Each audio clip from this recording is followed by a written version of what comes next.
Now that we have already done a first work in Nuke, I'd like to take you back and explain a few things because it's important to know that, number one, compositing happens with image sequences. Why am I saying that? Let's see. I'm going to import, which basically means read. Tab, read, and I'm going to bring some footage. And I'm going to start with red footage. Say, for example, this one.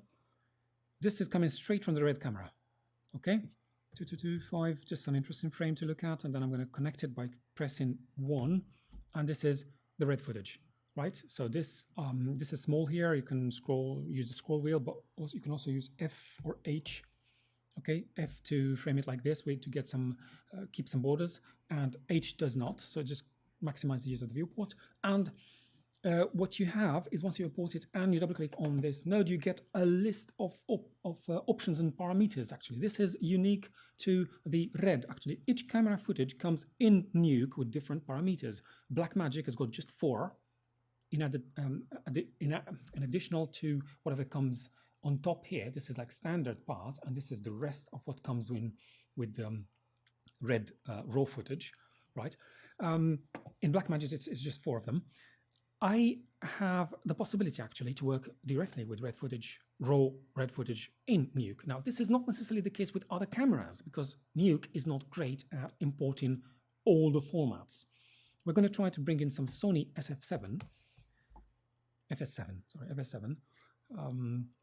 footage, and it's going to give us an error. Let's try to connect it, and it tells us, sorry, unknown, unsupported codec. Oh, this is a Sony camera, Sony FS7. But this is straight from the camera, so it doesn't import it. Okay, let's go and get read. I'm going to try to bring you a .mov file, .mov file. This is a Windows machine. This is a Windows machine, and I'm trying to bring in a MOV file. What does it give me? Error. Assign, number 3. So, oops, MOV format cannot be decoded without MOV32 or MOV64 enabled. Right. Do you get the point?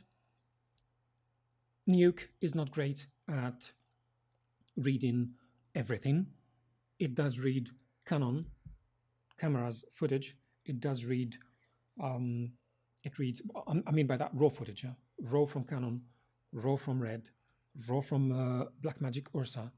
It's all in, it works. But it doesn't read Sony. This is actually not raw. This is 4K but not raw. It doesn't read MXF Sony. It doesn't read MOV on Windows.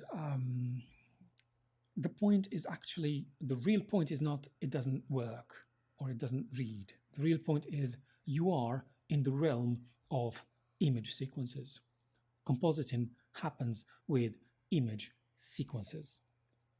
Get in the habit, please. And if you are working in a studio, if you're going to work in a studio, or even if you are actually going to work as an independent filmmaker trying to make good use of the compositing capabilities of any compositing software, whether After Effects, Nuke, Natron, any other compositing software, get in the habit of working with image sequences. Because when you export something from Maya, it comes as an image sequence. When you export something from Houdini, Cinema 4D, Blender, 3ds Max, View, TerraGen, everything comes as all the 3D world works with image sequences. What compositing is, yes, sometimes bringing 2D with 2D, but it's best done. It is best done with image sequences. So I have this. I have another footage actually, which is image sequence. Yes, we have brought in actually. Yeah, these are the. Sorry, these are the same kids. Yeah, same kids. These are. So if I wanted to export this as .mov, by the way, it's the same. It's the same file. J. Oh, it's J. It's another kid. J green screen. But here we've got M. It's another child. But it's the same project. This was exported as MOV, as QuickTime, and this was exported as an AXR image sequence. It works fine with image sequences. Image sequences are your first choice. If you can't get, which basically means that sometimes you need to transcode.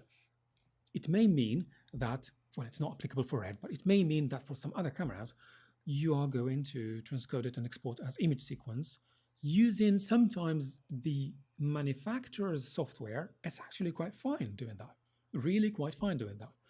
You may be thinking, well, I'm going to learn the Sony software. I'm going to learn the Canon, how do they call it? Canon? Road development, something. Every company's got its own thing. Red has got, you don't need it. You don't need to do it because Nuke reads Red perfectly. But even Red, let me just show you. Red has got this Red Cine X Pro. And in here you can transcode things. Let's assume Nuke does not read it. Well, actually, Natron does not read it. So if you stuck image sequences, come over here. This is your red stuff. Drag it in here.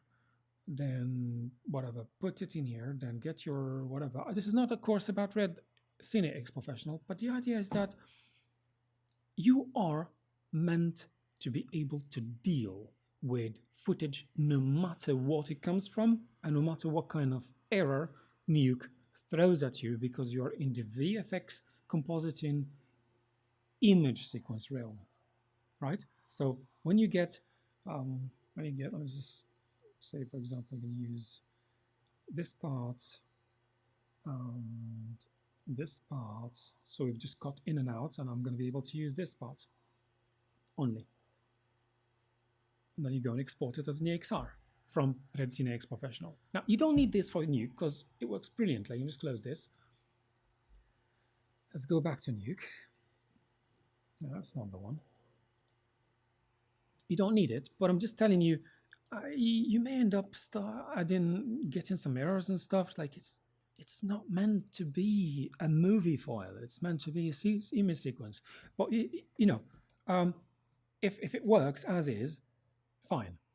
Get in the habit, please, of using image sequences. That is the point about image sequences. Now we're going to move to something else.